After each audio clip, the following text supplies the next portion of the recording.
The air inside the grand ballroom smelled like roses and champagne, thick with the kind of excitement that made your chest feel a little too tight. Everyone was laughing, swirling around in designer suits and sparkling dresses. Music played soft and pretty under the noise. At the center of it all, standing tall in a crisp black tuxedo, was William, the man I had loved with every broken piece of my heart. He was smiling that perfect smile, the one that used to be mine alone, and tonight it belonged to Angela. I watched them from across the room, my glass raised half-heartedly in the air, the words of the toast blending into a numb hum around me. My heart should have hurt more. It should have been splitting open inside my chest, leaking all the hurt I swore I wouldn't feel anymore. But it wasn't. I felt cold, steady, almost a little too clear-headed for someone about to commit social suicide. Roger leaned in close, his breath warm against my ear. "You sure about this, Sharon?" His voice was low, careful, but the glint in his eyes betrayed him. He was ready for the wreckage just as much as I was. I tilted my head slightly, just enough so only he could hear.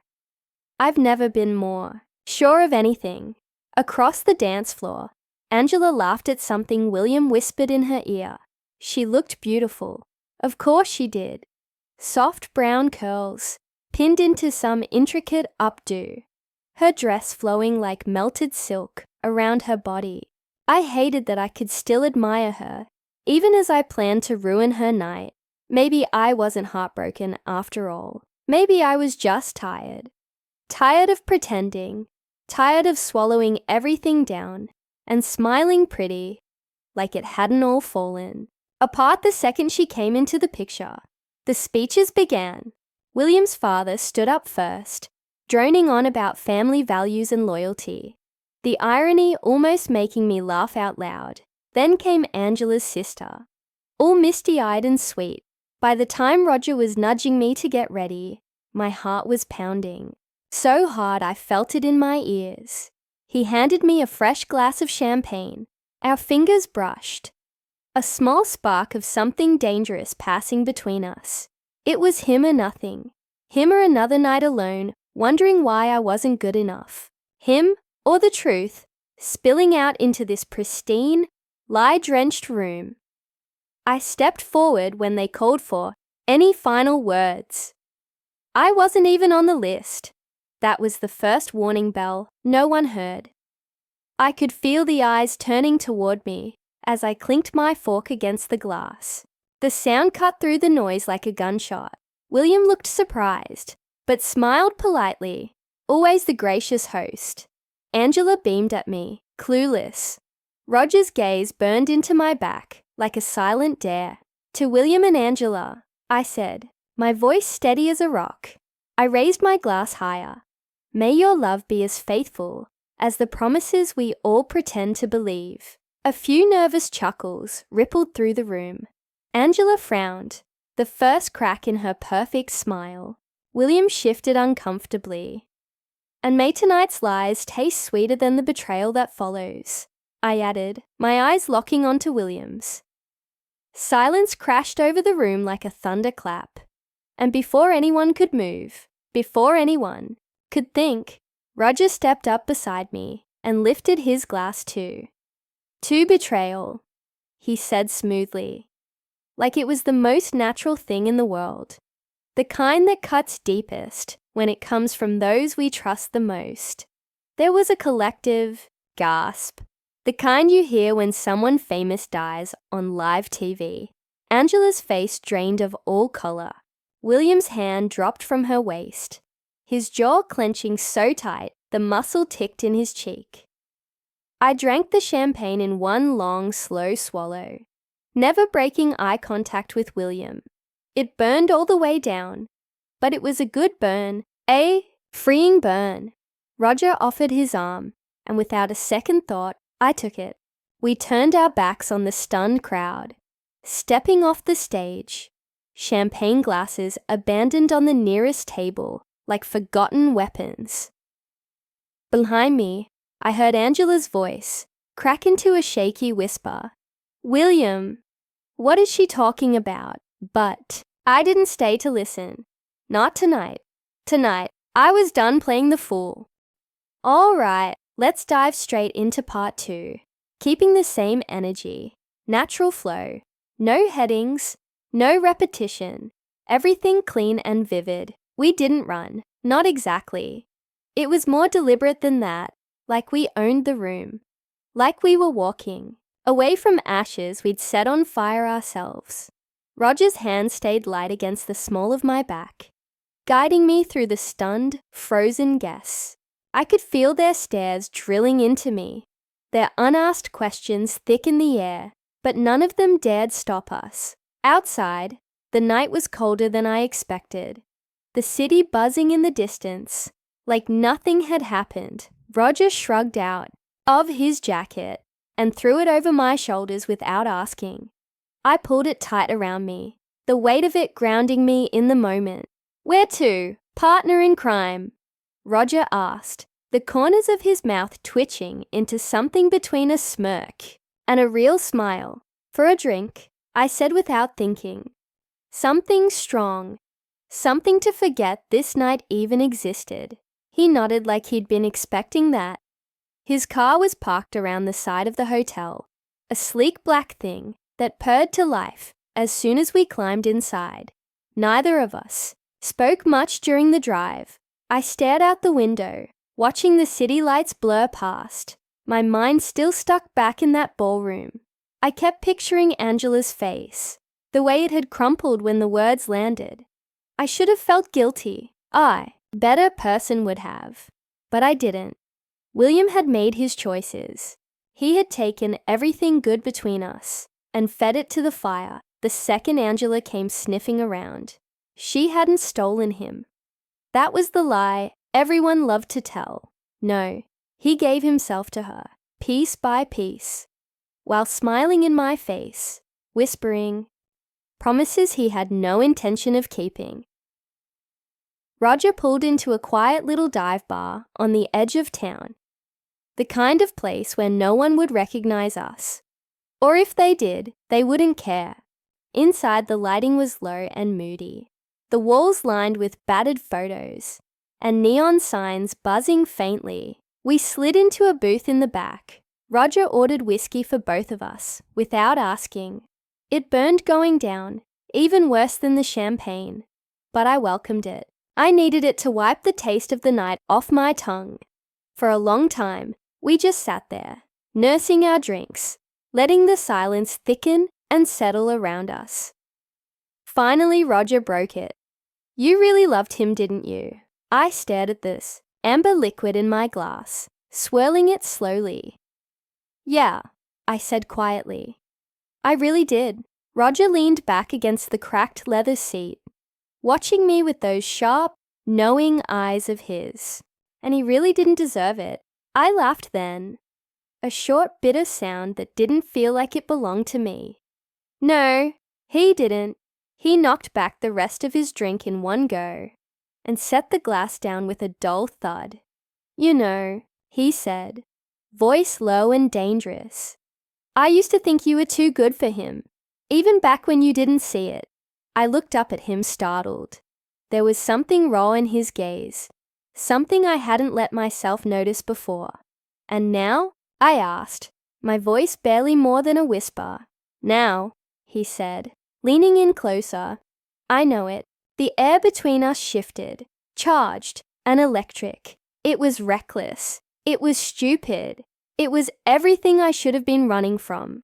But after tonight, after everything, I didn't want safe anymore. I didn't want careful. I wanted real Roger. Reached out slowly, giving me every chance to pull away. I didn't. His fingers brushed my cheek, rough and warm and steady. I closed my eyes for a moment, letting myself feel it, letting myself need it. When I opened them, he was still there, still waiting, and for the first time in a long time, I let myself fall. I leaned across the table, closing the space between us. His mouth met mine, not desperate or demanding, but sure, steady, full of promises he hadn't even spoken yet. For once, I didn't think about consequences. For once, I didn't think about William. There was only this moment and the beautiful, terrible ruin we were building together. Outside, the city kept spinning. Somewhere in that ballroom, William and Angela were probably picking up the pieces we shattered.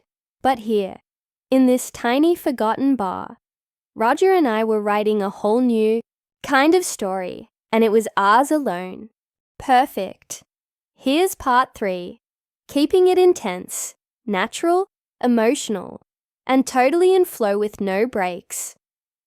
Morning came brutal and bright, forcing its way into the cheap motel room we stumbled into after the 3rd round of whiskey.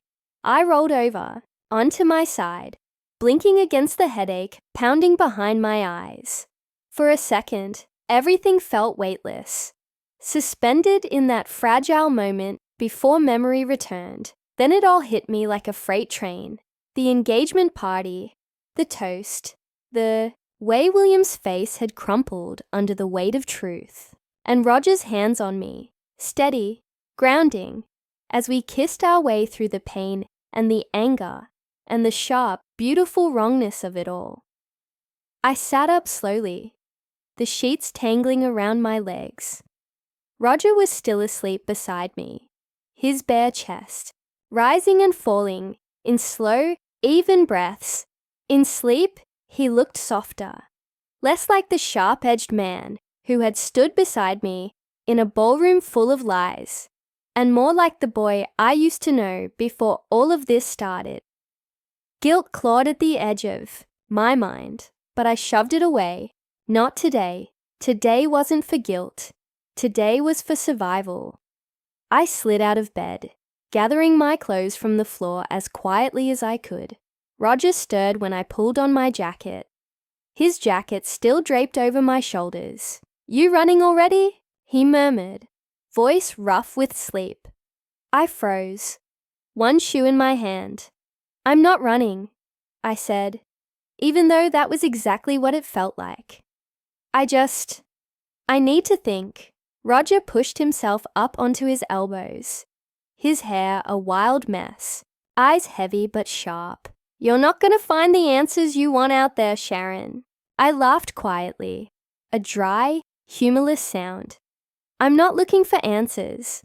I'm just trying to remember who the hell I'm supposed to be now." He studied me for a long second, then nodded, like he understood more than I was willing to admit.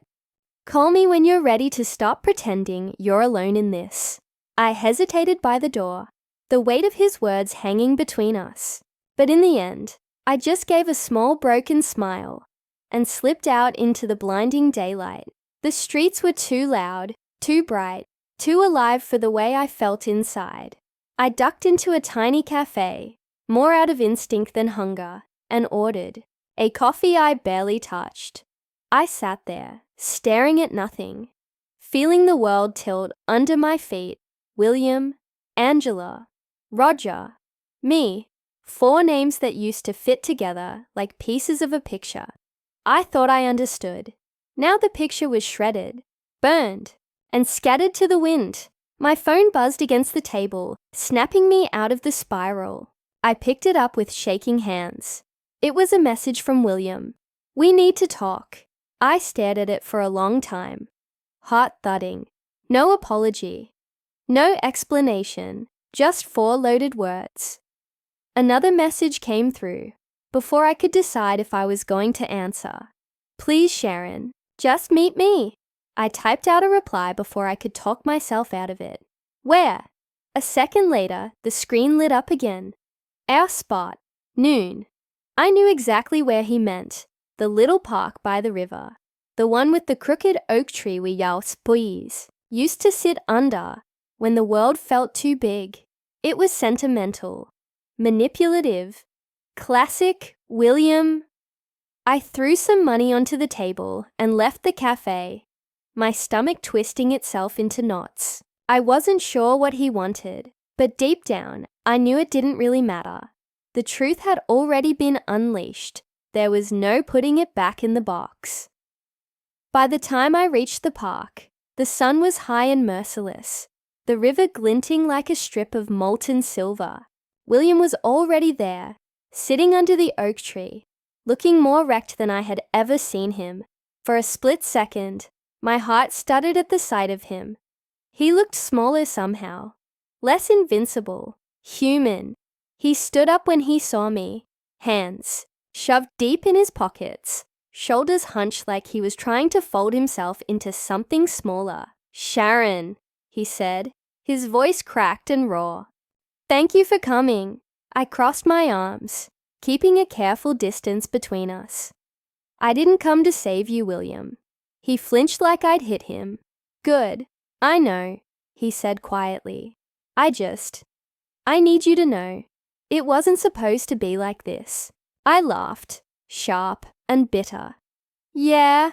How was it supposed to be, William? Were you going to marry her and keep me on the side? Was that the plan?" He shook his head frantically. "No, God, no. I was stupid. I thought I could handle it. But you fell in love with her." I finished for him, the words slicing me open. Even as I said them, he didn't deny it, and somehow, that hurt more than anything. "All right, let's keep it rolling. Here's part 4. Keeping the fire alive. No breaks, no loops, natural and deep." The silence between us grew heavy, like the humidity before a brutal storm. William shoved a hand through his hair, pacing a few steps, like he couldn't stand still under the weight of it all. I stayed where I was, arms folded, my heart trying to beat out of my chest, but my face stayed cold. "I didn't mean to hurt you," he said finally, like that made any of it better. "You didn't mean to," I echoed, my voice low and shaking. "But you did it anyway." His mouth opened like he wanted to argue, to make it better somehow, but he must have seen it in my face, how beyond repair it really was. His shoulders sagged. "I was scared," he said.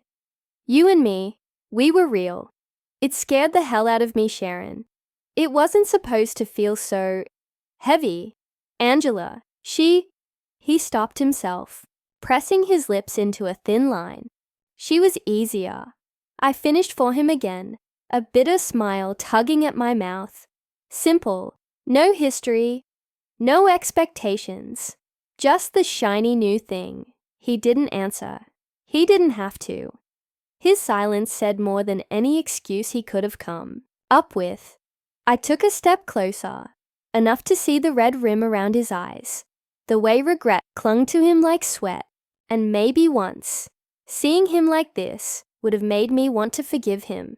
Maybe once, I would have thrown myself into his arms, desperate to patch things up, to pretend it hadn't broken beyond fixing. But not today. "You know the worst part," I said, my voice trembling despite myself. "You made me believe I wasn't enough. You made me doubt every goddamn thing good about myself. And you didn't even have the guts to tell me." He winced, like every word was a bullet. "Good. Let him bleed a little too. I thought I could have both," he whispered, shame written all over him. "I thought I could keep you, and have her, and maybe you'd never find out. And by the time I realized I didn't want anything but you, it was too late." I felt my breath hitch, my hands curled into fists at my sides. "You don't get to want me now," I said, voice razor sharp. "Not after you chose her." He took a step closer, desperation leaking off him. "I'm not asking you to take me back," he said. I just need you to know it wasn't about you not being enough. It was me. I wasn't enough for you. I'm still not." It was probably the closest thing to the truth William had ever said to me, and it was too little, too late. I looked past him, at the river glittering in the noon light, remembering all the nights we sat here and dreamed about a future that now felt like it belonged to someone else, someone dumber, someone softer. I took a slow breath. "You're right," I said. "You're not enough. And you never will be. For a long second, neither of us moved. Then, without waiting for another word, I turned and walked away. I didn't look back. Not when he called my name once, desperate and small. Not when my throat burned with the scream I refused to let out. Not when the first tear slid hot down my cheek. I walked until the park disappeared behind me, until my legs ached and my mind stopped spinning. Only then did I pull my phone out of my pocket. There was a new message waiting, from Roger. Whenever you're ready. Simple, no demands, no apologies. Maybe it wasn't love yet. Maybe it was something raw, uglier. But it was real, and after everything William had taught me about beautiful lies, I figured something real was a pretty damn good place to start. Here's part 5, keeping it flowing smooth, raw, no breaks, no repetition. Things are starting to boil under the surface now. The sun was dipping low by the time I made it back to my apartment. My body moved on autopilot, muscle memory pulling me up the stairs and through the door, but my mind was still stuck on that park bench, on the hollow sound of William's voice when he realized he'd finally lost. I dropped my keys on the counter and stood there for a minute, staring at nothing. The silence in the apartment was thick, heavy, like it knew everything that had just shattered. Before I could fall too deep into it, there was a knock at the door. I didn't even check the peephole. Some part of me already knew. Roger stood there, hands shoved deep into his pockets, the same guarded look he always wore when he wasn't sure if I was going to let him in or slam the door in his face. "Hey," he said simply. "Hey," I answered, my voice rough from everything I hadn't said to William. Roger didn't wait for an invitation. He stepped inside and closed the door behind him, his presence filling the small space with something solid and grounding. "You okay?" he asked after a beat. I let out a shaky breath and shook my head. "Not even close." He gave a sad little half smile. "Good. Would have worried me if you were." I laughed, surprising myself with how raw and real it sounded. Roger just had that way about him. Like he wasn't there to patch the bleeding, but he'd sit with you in the mess until you figured out how to stand up again. Without asking, he took the bottle of whiskey off the kitchen counter, grabbed 2 glasses, and dropped onto the couch like he belonged there. Maybe he did. Maybe after tonight, he was the only thing that made any damn sense. I sat beside him, the space between us small, but filled with a tension I didn't dare name yet. We drank in silence for a few minutes, the bitter burn sliding down easier this time. "You know this isn't over, right?" Roger said finally, swirling the liquid in his glass. I frowned. "What do you mean?" He leaned back, tossing his arm across the back of the couch, almost but not quite brushing against me. "Angela, she's not gonna let it go. You humiliated her. And William? He might be all broken up now, but give it time. His ego's not gonna forget this. They'll come for you, Sharon. Both of them." I stared into my glass, watching the amber swirl and catch the light. "Let them," I said quietly. Roger smiled then. Not the charming, easy grin he used on strangers, but something darker, something sharp and feral. "Good, because I'm not letting you do this alone." Something heavy and warm settled in my chest at his words. Loyalty. Real, brutal loyalty. The kind William had pretended to have but never really did. Before I could say anything else, my phone buzzed on the table. One new message. "Angela, meet me. 1 hour.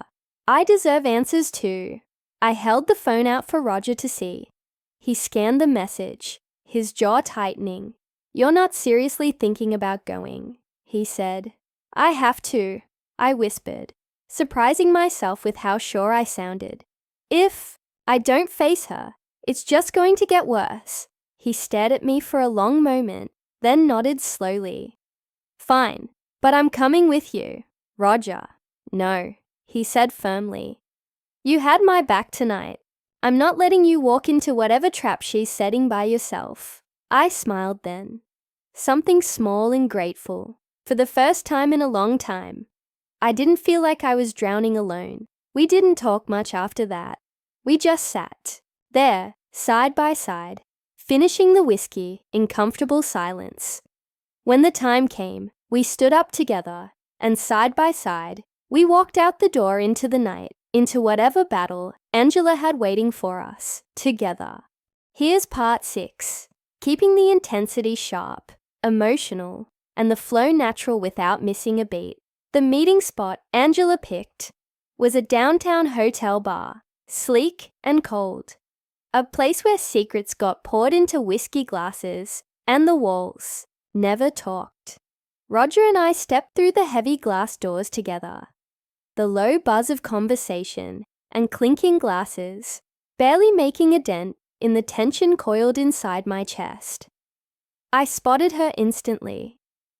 Angela sat alone at a corner table, a martini glass sweating in front of her, her posture too perfect, too controlled. She wore a blood-red dress, bold and pointed like a weapon. Her hair was immaculate, makeup flawless. She didn't look like a woman destroyed. She looked like a woman sharpening her knives. Roger's hand brushed against mine as if to say, I'm right here. I squared my shoulders and walked over, every step measured, every breath steady, even though my heart was banging against my ribs.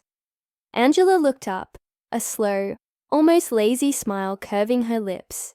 You brought a bodyguard, she said coolly, nodding toward Roger. I pulled out the chair across from her and sat without reacting. I brought the only person I can trust. Her smile twitched, the first crack in her armor. Good. Let her feel it, Roger. Stayed standing a few feet away, arms folded, watching like a hawk. Angela stirred her drink with one manicured finger, eyes glittering. You really think you won something last night, don't you? I leaned back in my chair, meeting her gaze without blinking. I didn't win anything. I just stopped losing. Her jaw tightened, but she masked it quickly with a laugh. You think William's going to come crawling back to you now? After what? You did. After the whole city's talking about the train wreck you caused. I smiled, slow and cold. I don't want him back.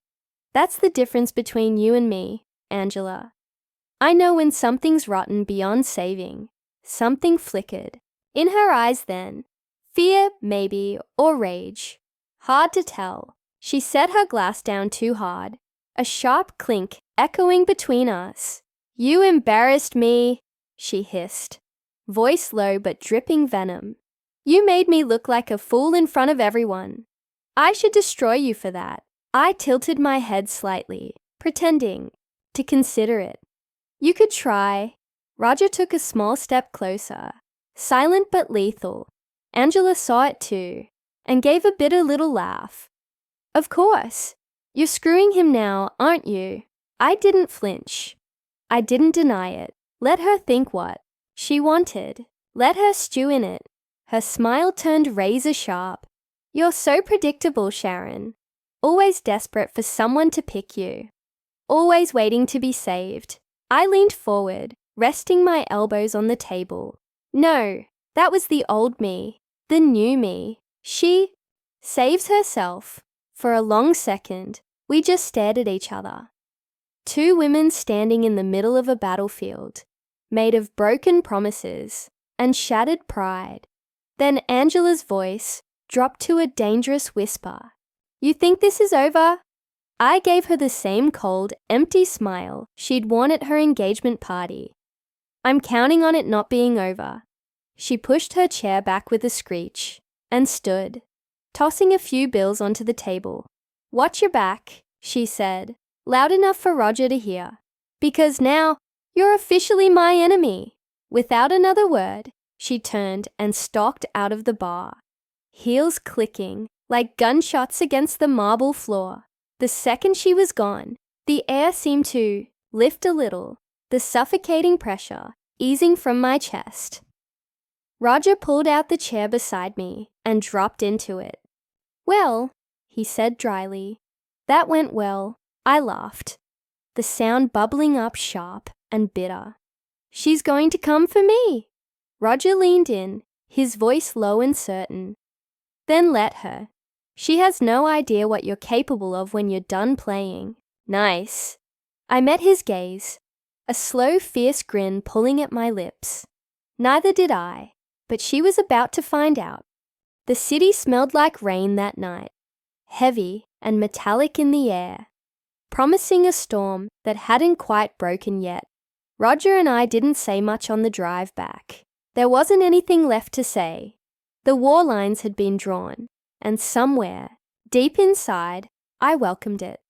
After months of swallowing my anger, pretending everything was fine, it felt good to finally let the fire take over. My phone wouldn't stop buzzing. Messages, missed calls, notifications lighting up the screen like a beacon. Some were from people pretending to be concerned. Some were thinly veiled gossipers, wanting the inside scoop. And a handful were from William. I didn't open a single one.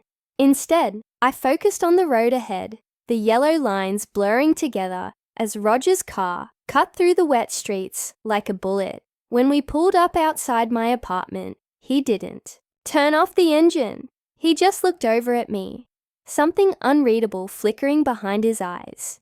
"You don't have to do this alone," he said, voice rough. "I know," I said, and I meant it. But part of me also knew. Some battles you have to walk into by yourself, even if someone's standing nearby. The fight inside your head is yours alone. I stepped out into the misty rain without another word and climbed the stairs to my apartment. My fingers shook slightly as I unlocked the door, the weight of everything starting to press down again now that I was alone. Except I wasn't. Angela was already inside. She sat on my couch like she belonged there, legs crossed, hands folded neatly in her lap. There was something almost serene about her, like she hadn't just threatened to destroy me a few hours ago. "How did you get in?" I asked, shutting the door behind me without moving closer. She smiled sweetly. "Spare key. William had a copy. Of course he did." Another piece of trust shattered. I stayed by the door, every muscle coiled tight. "What do you want, Angela?" She stood slowly, smoothing down her dress. Like this was just another cocktail party instead of the start of something dangerous. "I thought about it," she said. "About humiliating you, about dragging your name through the dirt until nobody remembered anything about you, except that you were a bitter, jealous mess who couldn't keep a man." "Sounds exhausting," I said flatly. She smiled wider. "It would be. And frankly, you're not worth that much energy." I clenched my fists, nails biting into my palms, but I didn't move. "So here's what's going to happen," she continued, stepping closer until she was only a few feet away. "You're going to leave. Not just William, not just Roger. Everything. You're going to disappear. New city, new life, new everything." I laughed, short and sharp.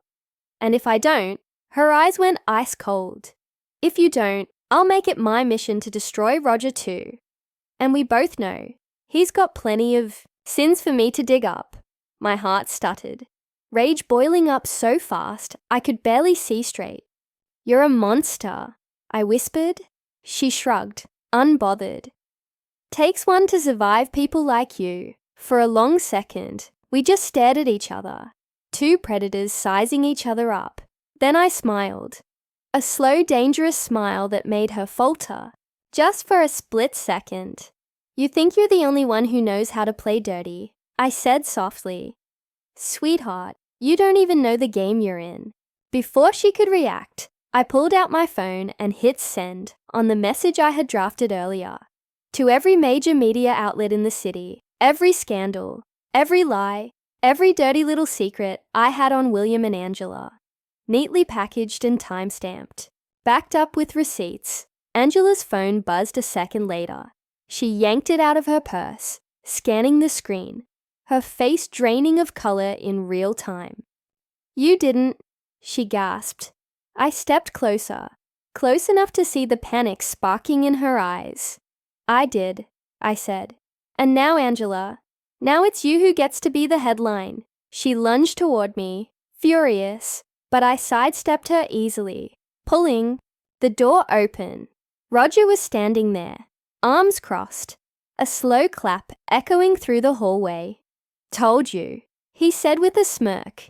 "She's not the girl you can push around anymore." Angela froze, caught between rage and fear, trapped like a rabbit in a snare of her own making. I didn't say another word. I just watched as the world she built on lies started to crumble around her, finally. Angela didn't scream. She didn't cry. She just stood there in the middle of my living room, staring at the phone like it had personally betrayed her. Watching her realize how powerless she really was should have felt sweeter. But standing there, I realized it didn't bring the satisfaction I thought it would. Revenge tasted a lot like ash.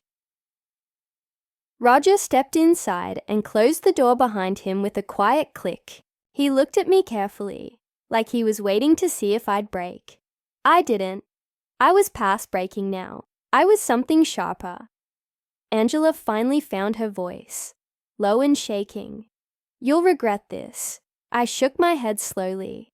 "No, I regret wasting years believing you were my friend." Her lip curled, a sneer she couldn't hide anymore. "William will hate you for this." "Let him," I said, and I meant it. "I'm not afraid of him anymore. Or you." Roger moved to stand beside me, his presence calm and solid. Angela's gaze flickered between us, something ugly twisting across her face. Maybe jealousy, maybe realization that no matter how deep she cut, she could never have this loyalty, this choice. Without another word, she pushed past us and stormed out into the night, heels snapping hard against the floor. The door slammed behind her, rattling the picture frames on the wall. Silence settled over the apartment like a thick blanket. I let out a breath I didn't realize I'd been holding, and turned to Roger. He was just standing there, looking at me like I was something rare, something worth surviving for. "You okay?" he asked softly. I laughed, the sound thin but real. "No, but I will be." He smiled at that, a real one, tired but proud. "You burned it all down," he said. "No going back now." "I don't want to go back," I whispered. "Not ever." Roger took a step closer, close enough that I could feel the heat of him. "Then let's move forward, together." The words sat between us, simple but huge. I thought about everything I was leaving behind. William's broken promises, Angela's betrayal, the girl I used to be who thought love was enough to fix anything. I thought about the headlines that would be exploding tomorrow morning, the way the city would chew them up and spit them out, and for once, I didn't feel scared. I felt free. I reached out and took Roger's hand, feeling the solid strength of it wrap around mine. "I'm ready," I said, and this time I meant it.